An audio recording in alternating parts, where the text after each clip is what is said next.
Okay, this is a second take, by the way. I do apologise for this rather shambolic start to the live stream. It's actually 2 years ago, the last time I did do a live stream, and as you can see, I'm having a little bit of a hard time understanding exactly what it is I'm doing. If you can hear me, please let me know, and I'll give this a second go.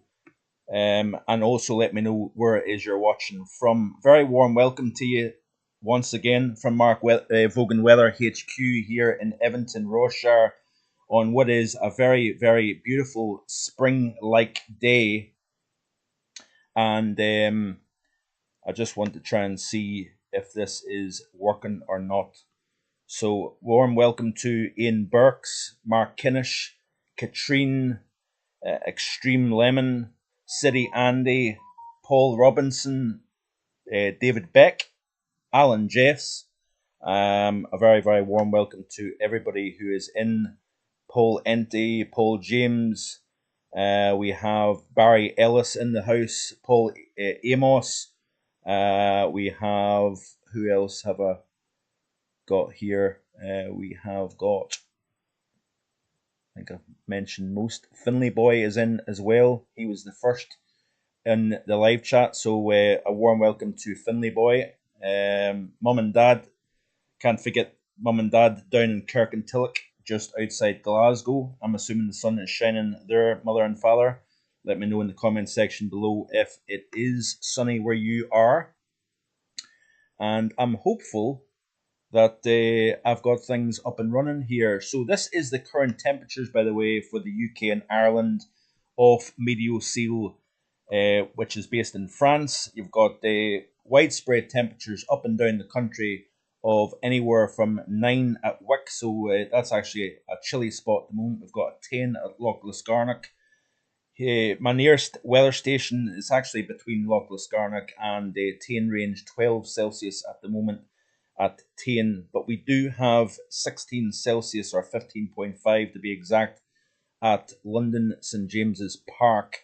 Let me know in the comment section below, by the way, where you are viewing from. City Andy is saying that the stream has changed. Am I on the right?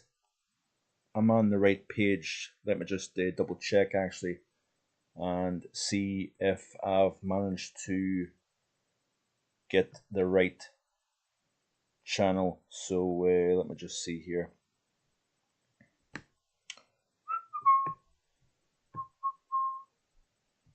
Do we have the right channel here? So let's have a look. Can you let me know if this is the right one? Hello to Laura Johnson. Just had to refresh YouTube to get the stream back. I did actually bottle it slightly, if I'm being honest, Laura, and went off it and then came back on again. Hi, Gavin Partridge. Mr. Gavin Partridge is in the house, everybody. If you haven't already done so, subscribe to this channel. I think Gavin's hit 18,000 subscribers now.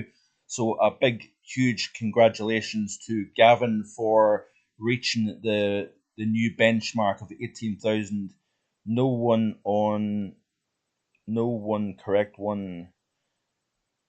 Hi there, Gavin. Give us a wee heads up to let me know that I'm on the right video here. Could you? I would appreciate that. I think I am. City Andy, this is the right stream. The other has ended. Thanks, Mark. This is from Gavin. Thanks, Mark. We reached 18,000 yesterday. A massive congratulations to Mr. Gavin Partridge. By the way, he is doing a terrific job. And good old February has panned out to be a bit of a disaster when it comes to the weather forecast. Like I've said in recent videos, December and January played out very, very well indeed. Going by the Mann-Julian oscillation, which went from cold phases into warm phases. We also had three stratospheric warmings, pretty significant stratospheric warmings, but I believe we're on the cusp of possibly trying to reach a second major sudden stratospheric warming, and that is by definition where the mean zonal winds reverse.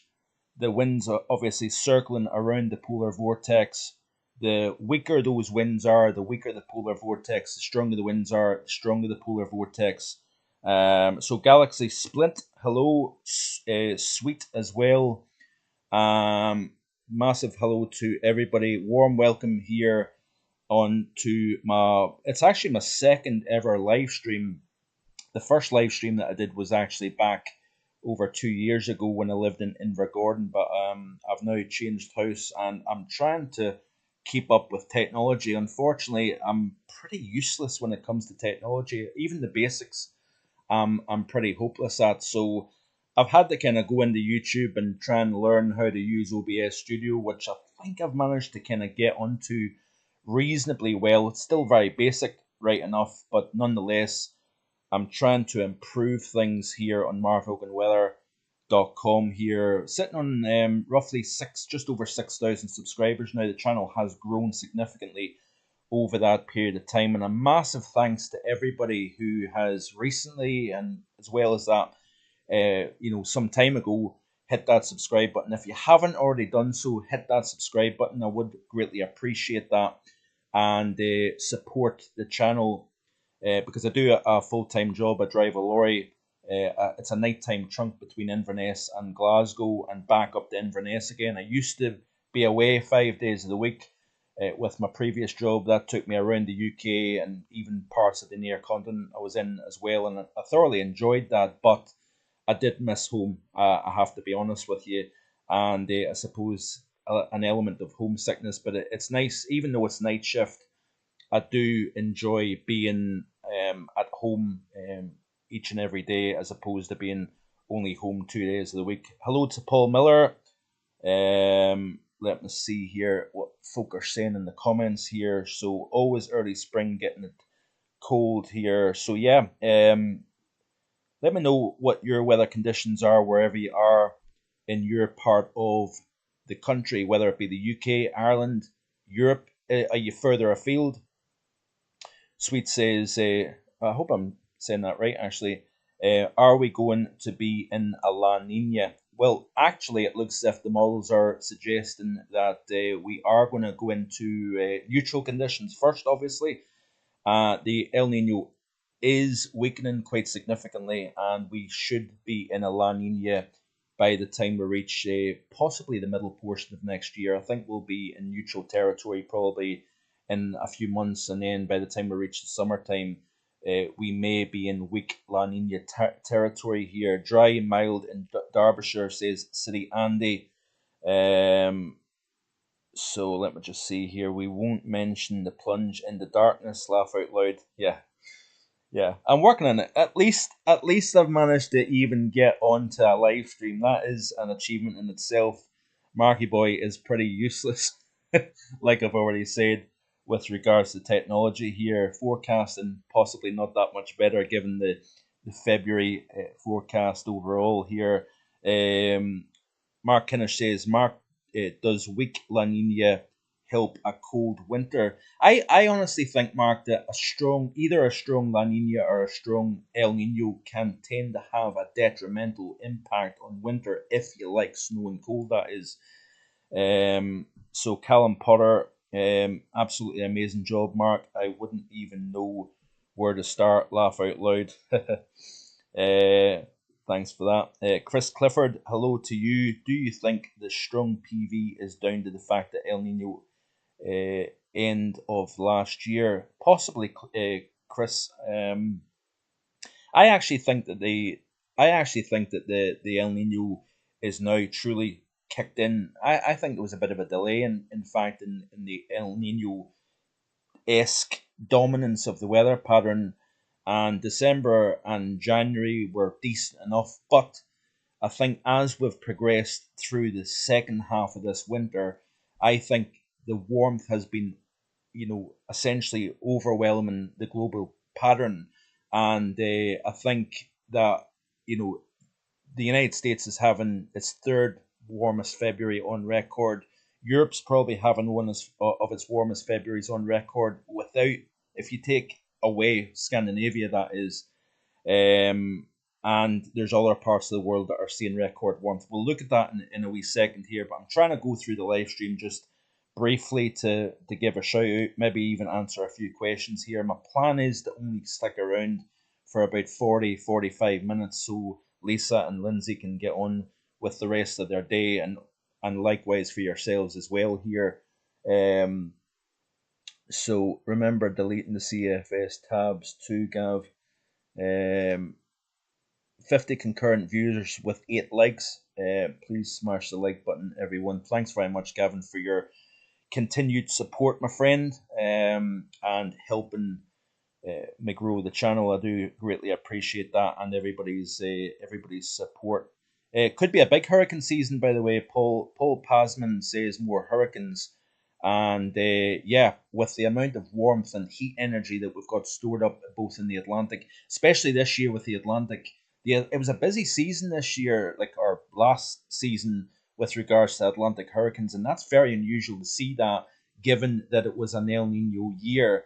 You don't tend to see that, but because of the very warm Atlantic and really with the warmth of the oceans overall, that's skewing the teleconnections. We're having a hard time as forecasters to try and pinpoint certain elements that you used to maybe 10, 15, 20 years ago, when we didn't have the level of warmth that we have now across the global ocean basins. It's just there's no question about it. No matter what side of the fence you sit on with regards to global weather and climate change, if you've been following me for some time, my stance is that we have we definitely have a warming planet.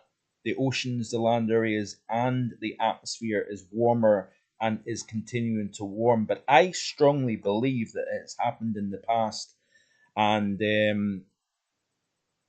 something's got to give eventually, I think, anyway.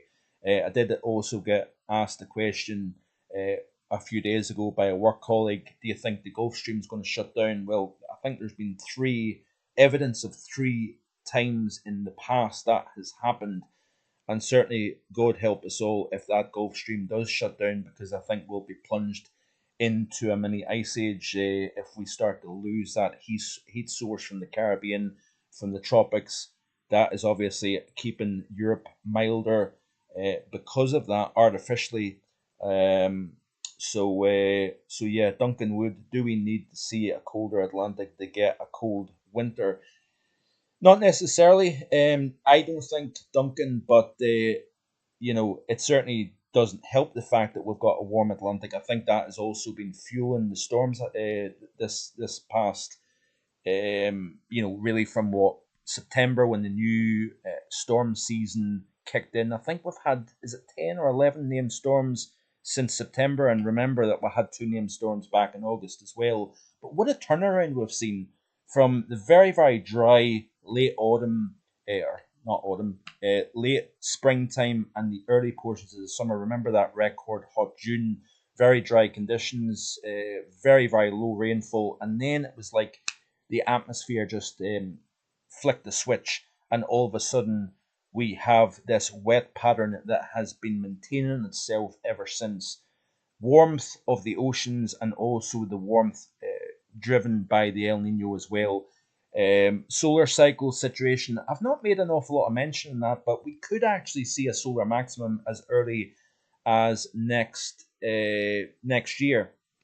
So that would actually be quite an early. We've already had one peak of the solar maximum, and we expect to see a double peak. Richard Trott, hello to you. Very warm welcome, and thanks for checking in. Also, Richard knows a lot more, so does Shrine Bruin, about the solar situation here, and Gavin as well knows quite a lot about the solar situation as well. It's a little bit out of my depth, if I'm being honest, and I struggle sometimes to join the dots with regards to. I know obviously the sun does have a strong influence on the global weather pattern, but exactly how much influence, I'm not entirely sure, because the last solar minimum, we did see a solar minimum back in 2008, 2009, when we had the run of cold winters. I think it was 3 winters in a row where they were generally on the cold side of things. The previous solar minimum to what we've just seen didn't seem to have the same cold effect that we had back in 08 and 09. So the solar minimum that we just seen a short time ago, it didn't seem to drop the global temperature. And it'll be interesting to see as we go through the next wee while exactly what takes place with regards to the overall weather pattern here. So Lisa as well, I do apologise. Lisa Pattenden also knows a fair wee bit about the solar situation. It looks as if we've seen a pretty decent solar flare actually being released from the sun's surface a day or so ago, which is quite interesting. I wish I knew a little bit more about the solar situation. I believe the maximum will be this year, not next. So that's Richard Trope for quote me later, laugh out loud. Ross Miller, do you think we will have a hot summer this year? That's a good question, Ross. I'm going to be building the ideas, I think, in the next month or two with regards to where I think the summer season is going to go. The 1980s had a lot of cold winters with a cold Atlantic sea surface temperature. Yeah, you make a good point there, Duncan. Hello, Mark. Delighted to see you doing a live stream. 16 degrees for a while here in County Wexford, Ireland. Thanks for joining in, David. I appreciate that. Has anyone else had any issues with octopus? Solar cycles go in 10 to 11 year cycles. We're currently in a solar maximum, says Lisa. So just bear with me. Matthew Orchard. What's the chances of a colder winter next year or more of the same?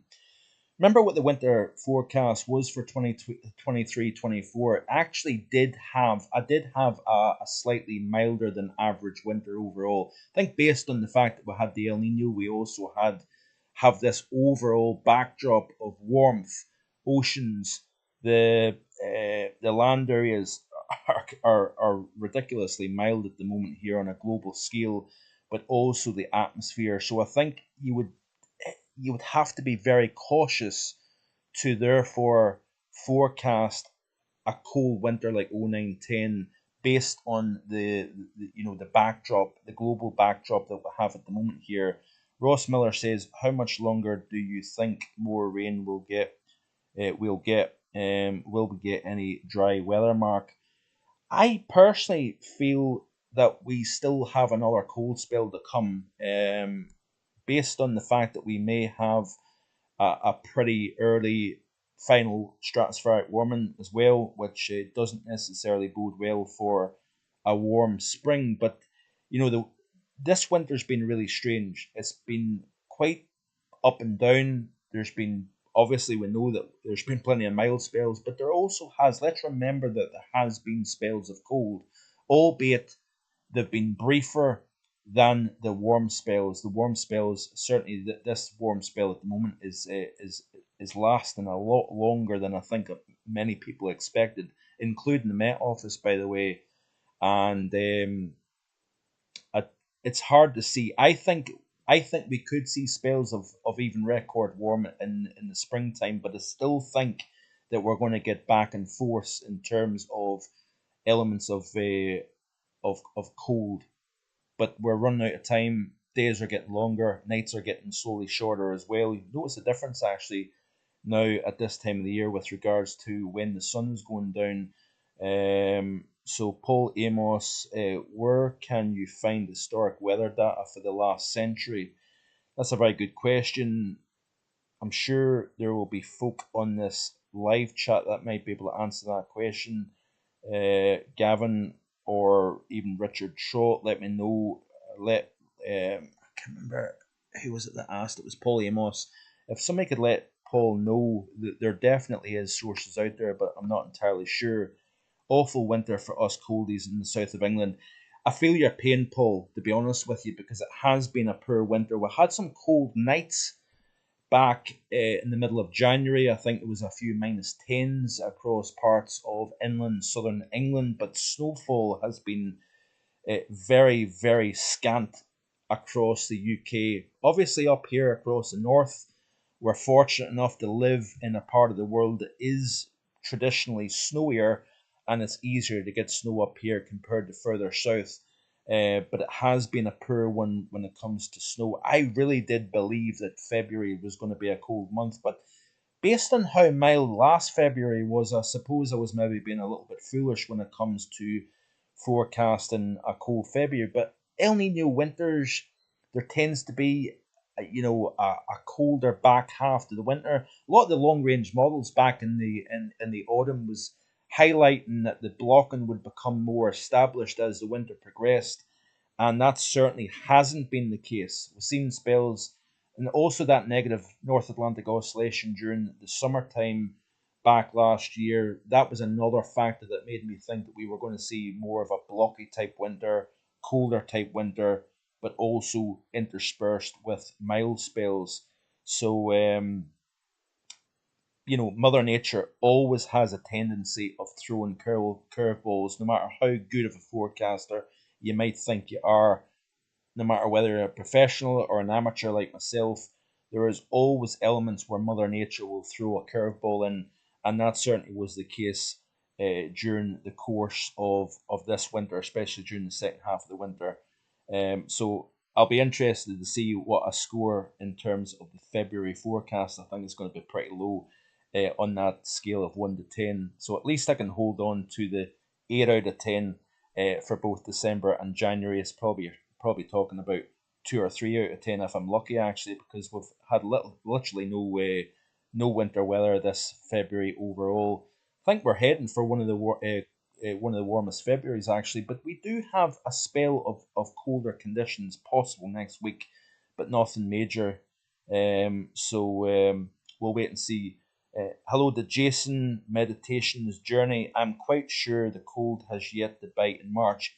Yeah, I think that's the case. I do definitely think with see if the polar vortex was powering up, if it was becoming really strong, then you could probably say that we've got a February 2012 all over again, where we had low 20s during the month of March back that year. But I think the fact that we're seeing this strong, warming of the stratosphere, that's got to have some sort of influence, I think, on the March forecast, and the CFSV2 certainly does indicate that we have got a block across the North Atlantic and Greenland, and also within the Arctic region here. So I'll show you the charts and the various maps in a second here. I want to also look at the extreme temperatures around the world with regards to the extremes that are taking place. Fantastic Twitter feed, by the way. Do check out Maximiliano Herrera, also Thierry Goose as well, for global weather information if you're interested in not just what's going on around the UK, Ireland, or Europe, but on a global scale. Yeah, let me quickly look through the live chat just real quick and see if I can answer any more questions or attempt to answer any more questions, and then we'll look at some of the charts and see what's taking place. Adam Blunsden, hello to you. Very warm welcome. Thanks for joining us, Adam. May could be very warm this year. Yeah, it's possible. It's possible. Like I say, I haven't had the chance to properly look at what even the spring in general. I think we're going to continue to see a bit of a back and forth between mild spells and cold spells during the month of March, and then who knows what April, May, and beyond will bring. Paul Miller says, being optimistic, we had a very cold March 2013 that followed a major southern stratospheric warming, didn't it? Paul, and a very snowy event in the south of England for a few days around the 23rd of April 1981, with temperatures around freezing, so winter can bite back. Absolutely, Paul. Winter can very much bite back, despite the fact that we've got such mild conditions at the moment here. I definitely would not rule out the possibility of a late sting in winter's tail. Let me just see. Warm winter, hot summer. It doesn't always work that way, if I'm being honest with you. Trying to think back, because I'm trying to think back previous years. I think as I get older, by the way, I'm starting to kind of lose track in terms of individual years. Gavin and other good folks out there have a terrific weather memory, and I just think it's quite frustrating actually sometimes when I forget years. 0910 stands out. Warm winters also stand out. 06, 07 as particularly warm winters.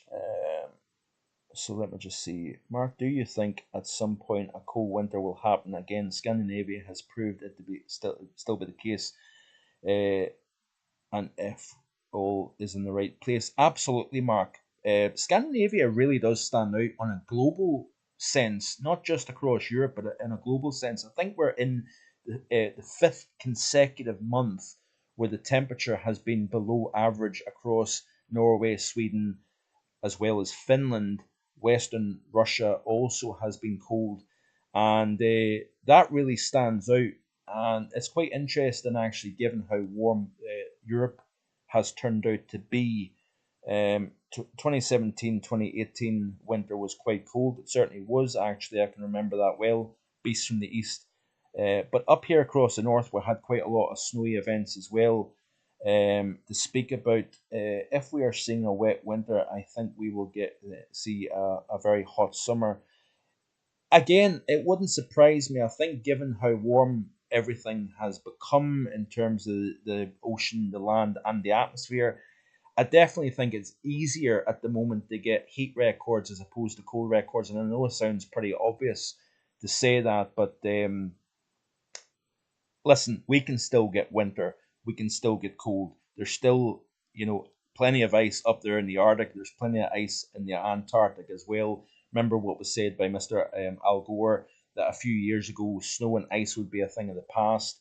And we are still seeing that. Minus 52, by the way, a few days ago was recorded in China. That's near an all time record. So that's proof that we can still get cold on the face of this planet. It's not burning up. It's not going to disappear anytime soon. But certainly the media would have you think that it's the end game to our planet. We've seen these warm spells in centuries and thousands of years going by, millions of years going by, whatever. And it's all cycles, in my opinion, anyway. But I can also understand the CO2 argument as well. But we're not going to get too much into that because I don't want to cause a fight in the live stream when it comes to that. But a big hello to everybody. There's James, there's Jason, there's Matthews. Thank you for joining in. Is there anybody tuning in from anywhere out with the UK and Ireland? Let me know in the comments below where you're watching from. Matthew Orchard, I like to support my local teams. Paul, talking about football, the good old Glasgow Rangers are on top of the league. As a side comment, I know that's not winter related, but it's something to get excited about given recent years with Celtic's dominance in the last decade or so. It looks as if the tide is turning. Hopefully, with that. So let me know any questions before we start looking at the charts because I'm aware of the fact that it's nearly 25 to 5 in the evening here. Tuning in from Tiptree and Malden on top. Come on, the Livy. Somebody has to support Livingston, I suppose. Mark, even in summer, if we get a high over us, that's shutting down the Atlantic. Yep, it's very possible. We had a lot of blocking over the summertime, but we had very wet conditions. The jet stream further south, riding across an unusually warm Atlantic, has been fueling the rain in recent times. Frank Crommack, hello to yourself. Where you tune in from? As mentioned above, I'm watching from Austria. Very warm welcome to you. Very warm. I think it's been in Austria. Whereabouts in Austria, Frank, are you tuning in from? Where it's very green rather than white at the moment here. Yeah, it's been a horrible winter actually overall. David Burke, Mark, I've never seen as much rain in my 65 years here in Wexford, southeastern Ireland. Yeah, it has certainly been a wet one. My dad, David Vogan, Shropshire, 2nd of March to the 9th of March. As I've already said to you, don't rule out that you're going to, not get cold weather. It is possible that we are going to see cold weather even down in sunny Shropshire, hopefully during the early portions of March, especially given the stratospheric warming situation. I've never known February being so mild. Jason72 says, never known February to be as mild. Any luck, I'll see stormy weather on my birthday on the 22nd. Yeah, and I'll turn 41 on the 23rd of February. I would love to see snow, and I actually looked at the GFS model a couple of days ago, and it was showing snow, especially across the north. Stop repeating yourself. Okay, sorry, Daddy. Uh, known our luck, we'll get snow in May this year. That also wouldn't surprise me, James. February 63 was very cold. It certainly was that. I wasn't around to enjoy that.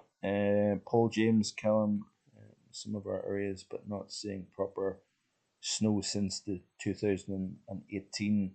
Also, a big player in this winter has been the East QBO. I think if we had a West QBO, it would have been a real write off, actually, the winter. But there has been conflicting teleconnections, I think. We've had the East QBO, which tends to have frictional effects on the jet stream, that has frictional effects on the polar vortex as well. There's been a lot of confliction, I think, between the tropics, the polar region, um, and that has really caused a lot of confusion in the overall weather pattern. Um, might go to Dingwall next Saturday. Yeah, I'll believe that when I see it.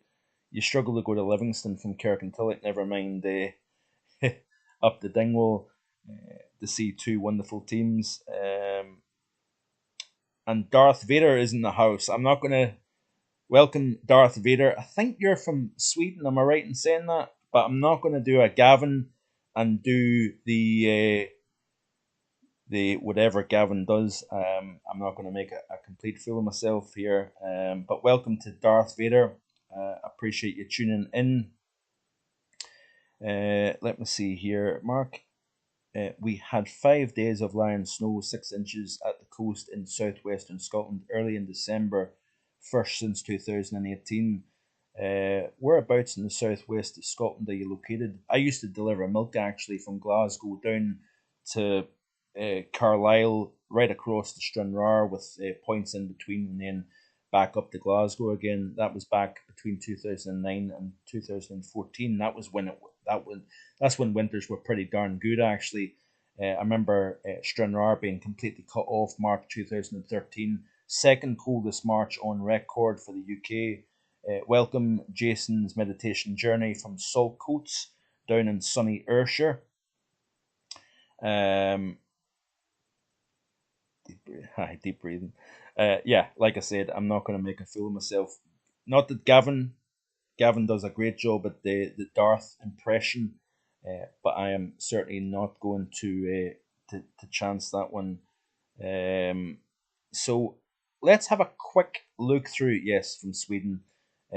Certainly has been. I'll tell you what. I have got a lot of envy for you, Darth, for the wonderful winter that you guys have had up in Sweden. If you like cold, that is. Um, uh, Tomu Cow, not seen a single snowflake this winter on the southeast coast.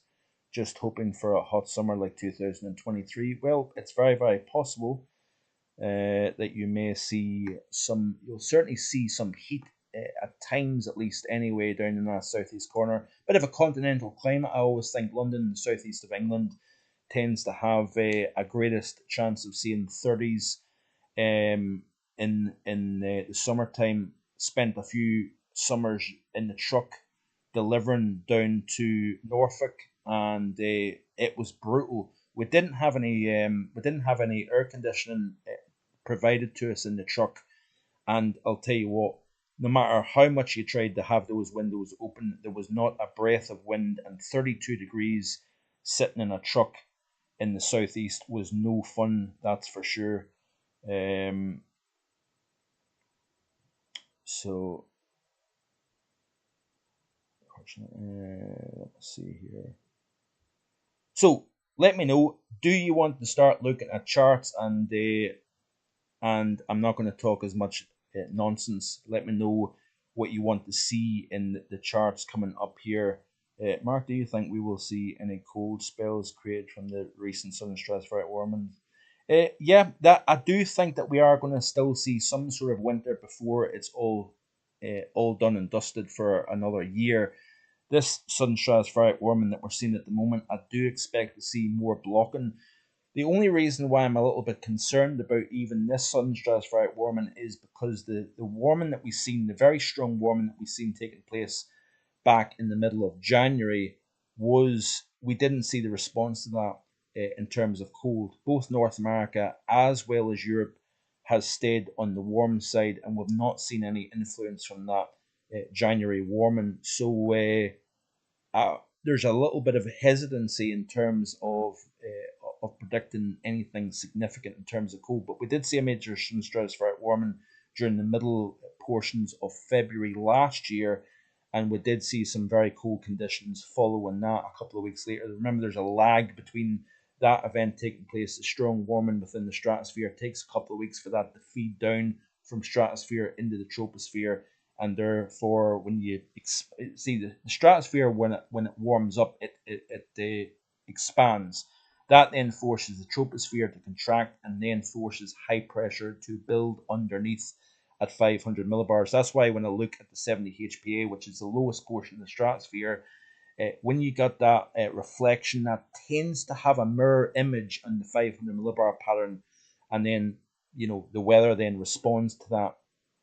So let's have a look and see what the charts are showing here. This is, by the way, the UAH temperature. This is the lower portions of the temperature of the global lower atmosphere, and you can see the how it's a step up process. Long gone are the cold spells of the 70s, 80s, and even the early 90s. Now, notice here that we have a standout warming forced by the Super El Nino of 97, 98. So that is very obvious to see. Then we get the drop off, and then we'll have a multi-year La Nina taking place after that. That forces the global temperature average to go below the average line. Then we see a little bit of a rise once again in the early to mid 2000s here. Then we get another drop off. The last time we've seen the atmosphere properly drop below the average was all the way back to 2011. I think that's the last time we had a global. I think November 2011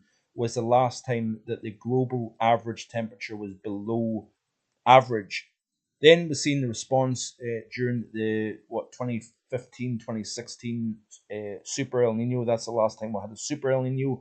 We see the rise in the global temperature due to that Super El Nino, then a drop. But notice here that we've not managed to get back below average properly. We've had a couple of blips here and there where it's temporarily dropped below average. But look at January of 2024. We've seen a major rise in the temperature. Like I've said already, oceans, land, and atmosphere here, and therefore it's shown in this UAH based satellite temperature. Right up to the very top here, we've got that strong warming taking place. Now, the Hunga Tonga volcanic eruption that occurred a couple of years ago has definitely had an influence. Now, I know there's confliction between a warming influence versus a cooling influence, but I definitely think that release of water vapor into the global atmosphere not only increases rainfall, but also increases the temperature, acting as a blanket within the atmosphere to then trap in heat underneath. So this is the year-to-date temperature anomaly around the planet, and stands out warm. There's areas of cold, like I say, there's Scandinavia. We've got the portions of sub-Saharan and equatorial Africa. That's southwestern corner of China. This is the CDAS 0.5 data, by the way. This is off weatherbell.com, as you can probably see. Look at North America, very, very warm, especially Canada. Canada really stands out if you notice. South America, no real surprise given the El Nino and those warm waters not that far away. We've seen record-breaking warm conditions across many areas of Argentina, especially southern Argentina, Chile, Uh, a large area of Brazil, northern portions of South America warmer than average. Australia largely warmer than average. We're seeing the Indian Ocean dipole back to, I think, neutral conditions at the moment. And we've also got a very warm Europe year to date. So this is Europe close up. England and Wales is interestingly, no surprise, warmer than average. But look at Scotland actually. Average conditions north of the central belt, cold than average Norway, Sweden, and Finland here, northwestern Russia. But look at the heart of Europe here, Germany, Poland, into the Alpine region. Everywhere is firmly warmer than average. Let's have a look and see what has taken place over the last 60 days in terms of the temperature anomaly. So you can see here once again, Scotland, average conditions, below average Scandinavia, and down across the heart of Europe, it is firmly warmer than average. Let's have a look and see what the month to date is. So this is through the first 18 days of February here. Very stark contrast, if you notice here, between Central Europe and Scandinavia. Notice southern portions of Sweden is warmer than average. The UK largely warmer than average, with average conditions across the far northwest, if you notice here. And yeah, the warm pattern just continues on. So let's have a look and see what else is taking place at the moment. These are the current sea surface temperature anomalies. And you notice here that the El Nino is now starting to weaken. We've not got that strong warming, still warmer than average, but it's starting to spread out now across the equatorial portion of the Pacific. Look at how warm the Atlantic is. This is going to be a big hurricane season. I'm very concerned about that. Notice here how cooled down the western portion in the North Atlantic is. Warmer than average across the eastern portion of the North Atlantic, especially from Cape Verde up through the Canaries up towards Iberia. Here we've got a warmer than average Mediterranean. Notice here that we've lost that strong cooling off Sumatra. That was obviously that very strong Indian Ocean dipole, but we've neutralized that. We've got a warm Indian Ocean basin now, which means that we don't have that strong positive Indian Ocean dipole. Notice here that we've got cooling across the North Pacific here. Still got that negative PDO, that horseshoe extending from southern Alaska round across to the north of the Hawaiian island chain. If you notice here, southern portions of the Pacific is colder than average, but the Atlantic Ocean generally is warmer than average, even across the southern Indian Atlantic Ocean also. Let's have a look and see what the current temperature anomaly is. Nino region 1.2. We've had this step down weakening, but you notice here that it peaked in late November, and this is the feedback, I think, that to the atmosphere now that we're seeing. This feedback of El Nino is now supporting I think, the overall warming within the northern hemisphere and much of the planet. We did see a cooling in Nino region 1.2, but we've seen a bit of a step up in the last couple of weeks here. We went from half a degree above average to over 1 degree above average. So that too may have an influence on the atmosphere in the next couple of months, maybe continuing to boost that rainfall pattern that we've seen since July last year. I wouldn't be surprised if we continue with this wet theme. Warm Atlantic, jet suppressed somewhat to the south here, but continuing the far areas of low pressure into the UK and Ireland and Western Europe overall. And let's have a look and see what the North Atlantic sea surface temperatures are looking like. Pretty uniform, if you notice here. We've not really seen a great deal of fluctuation in the temperature of the North Atlantic here, generally bouncing between just under a half a degree above average. We did go to 0.6 above average back in January. It's dropped off. It's risen slightly once again. No real great change with this overall. This is the 7-day temperature change, and arguably we've seen a slight net cooling as opposed to warming. We have got cooling as well as warming across the equatorial eastern Pacific, but generally we've got a slight cooling over the North Atlantic, but we've got a warming taking place over the equatorial Atlantic, And with the Enzo or the southern starting to weaken and back to neutral before, that is the big concern, I think. Let's have a look and see what extremes have been Herrera based in Costa Rica, Central America, talking about the extreme warmth that has been taking place over Europe in recent times here. More records in Germany yesterday, 4 more long periods of record stations in the Bavarian Highlands had their highest minimum temperatures ever recorded in February in the last few days here. Very, very warm anomalies. This is the big extreme fluctuation that took place in China. Eastern portions of Asia has seen big swings between record warm and record breaking cold, and this is probably the most abrupt fluctuations that anywhere in the northern hemisphere has seen in recent months. Historic day for world climate history. China had a world record national daily spread of over 90 degrees Celsius between minus 52 and plus 38 Celsius, one more Celsius than what the United States seen in January of 1954.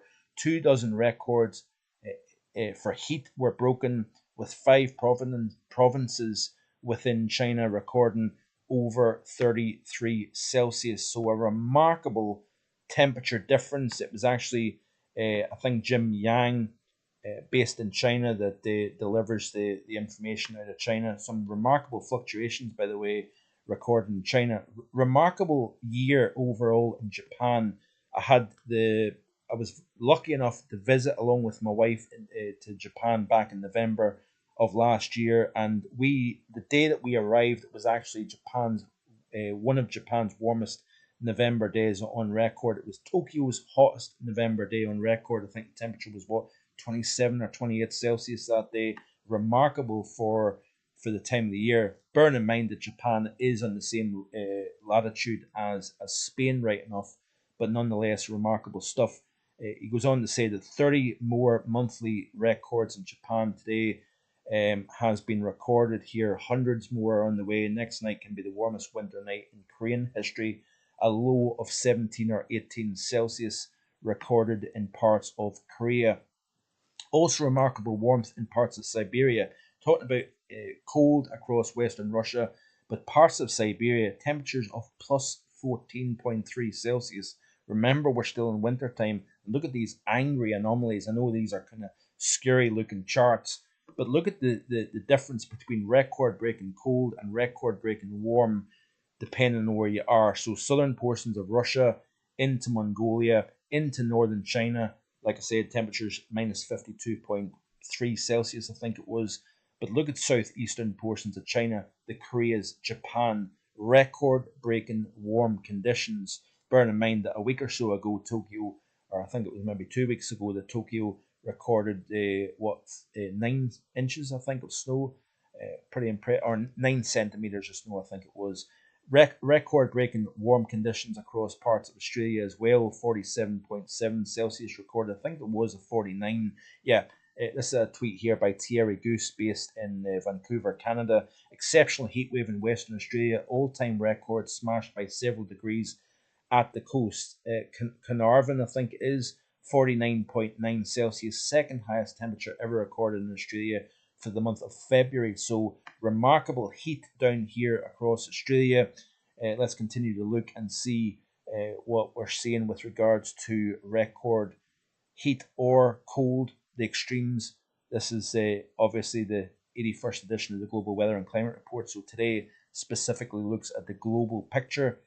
If you check out my videos Monday to Saturday, I look specifically at UK, Ireland, and Europe, and trying to look at all aspects of the weather, not just whether it's rainy or cloudy or whatever, but trying to explain why we get a certain type of weather pattern. Thailand, Phuket to be exact, temperature of 37.9 today. For over 50 years, until the 1990s, this tourist town had never recorded 37 Celsius. Now it's recording 37, 38 nearly every single day, including in the cold season. Phuket and Bangkok have consistently recorded record level temperatures throughout the 2024 so far. Oceania seeing record breaking warm conditions as well. You notice the theme, record breaking heat. at the moment here. Record cold does happen, but it's becoming harder to do that when you've got such warm global oceans. Um, like I say, trying to sit in the fence with regards to climate change stuff. I understand that many people have conflicting ideas and thoughts with regards to climate change. I believe that it is cyclical as opposed to carbon dioxide driving the warmth, but there's no denying the fact that it is very, very warm at the moment here. Continue to skip through and see if there's any other standout things going on around the world, and I'm going to try and round up because that is nearly an hour of talking about stuff and rambling on. So I think I'm going to cut there, and let me know in the comment section below, did you enjoy this live stream? And if you did, give me a thumbs up, hit that subscribe button, and I will certainly appreciate any of your feedback. Thanks for watching. I hope you enjoy the rest of your Sunday. I think I'm sitting on 265 views. I don't know if that's concurrent views or whether it's views overall. 73 concurrent viewers. I'm very new to this. I do apologize. I will try and sharpen things up as I go forward. This is going to hopefully be a Sunday thing. There will not be a live stream next weekend because my wife and I are down in Glasgow. We're going to celebrate my birthday. Going to take in the Rangers Hearts game. Hopefully it'll be a good result. So we'll wait and see what happens. But I do greatly appreciate you spending your Sunday afternoon watching this video, listening to me rambling on, and I'll hopefully be back with a more professional live stream in the coming days, weeks, and months to come. So I do greatly appreciate you watching, and I hope you enjoy the rest of your Sunday. Bye for now.